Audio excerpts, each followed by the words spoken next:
fiir saarax filim jecel aad loo xiiseeyay daawashadiisa filimkii sababtu ahaa in shaaruqan lagu yeero King Khan haddaba waxaan wadaagi doonaa xogii xaqiiqooyin u gaara filimkan balse intaan u gudagelin muuqaalkayga waxaan ka codsanaynaa janaalkeena bid ay kusoo biirto muuqaalka dadka ee shalaag inoo saar sii share gareey wala wadaaga asxaabtaada soona dhawaada saaxiibayaal filimkan fiir saarax waa mid ka mid ah aflaamta jecelka ee shaaruqan uu sameeyay kuwada lagu jecel yahay daawashadiisa marka la eego filimkan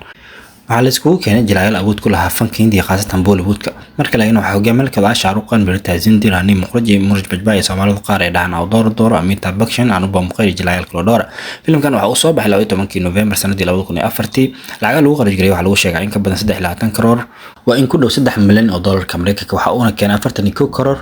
waa in ku dhow 5 milyan oo dollarka Mareykanka natiijada soo barkid ayuu noqday film guul weyn gaar saaxiibayaal markaan waxaan eegi doonaa xaqiiqooyinka laga diiwaan galiyay xaqiiqada waraysa filimkan kala wadaagi doona xawiyaan filimkan waxa leeyahay mid kamid ah aflaamta oo aad ku xiiseeyay daawashiisa jilaaga caanka ah ee Hrithik Roshan ama Kona Berry waxa uu taqaanaba sidoo kale xaqiiqooyinka waxa qayb ka ah waxa leeyahay marka hore waxa la rabaa Ashwariya Rai in loo dhigo booska gabadha lagu magacaabo Rani Muqraji ay ku jishay filimkan laakiin nasiib uma uusan yeelan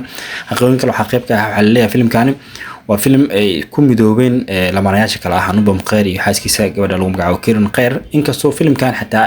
yani aysan hal mar iska hor imaadin hal mar shaashada kama aysan soo wada muuqan laakiin filmkan waa isla sameeyeen oo qayb ay ka wada ahaayeen saaxiibayaal xaqiiqooyinka waxa qayb ka ah Shaaruqan dharka uu ku jiro filmkan oo dhan waxa design gareeyay ama customize gareeyay ninka lagu magacaabo Karan Johar ama director-ka caanka ah Karan Johar xaqiiqooyinka waxa qayb ka ah waxa leeyahay Ajay Devgan ayaa la rabay marka hore in booska ninka lagu magacaabo Murj Bajbay ama dooro in loo dhiibo laakiin nasiib xumo ma uusan sameyn Ajay Devgan sababtana lama shaacin xaqiiqooyinka waxa qayb ka ah jilayaasha inta ugu badan filmkan ka soo muuqda sida Shaaruqan Birtazin Rafina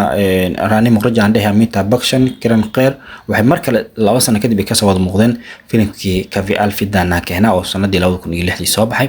xaqiiqooyinka waxa qayb ka ah Kajal sidoo kale waxa la leeyahay waxa mar kale la rabay in loo dhiibo booska Birtazin iyadoo nasiib uma yeelan inay sameyso filmkan xaqiiqada ugu dambaysa filmkan in kala wadaagi doona xawiyaan saaxiibayaal 2004 Shaaruqan waxa uu ahaa sanad guul ah maadaama ay wada guuleysteen aflaam uu ka mid yahay Veer Zara Swadis filmka caanka Menhona wana sanadkii lagu magac daray King Khan haddaba intaas ayaan kusoo gabagabeeyay muuqaalkayga fadlan haddaad ka hesho muuqaalka like inoo saar sii share gareey oo la wadaaga asxaabtaada waan ku mahadsantahay daawashada muuqaalkeena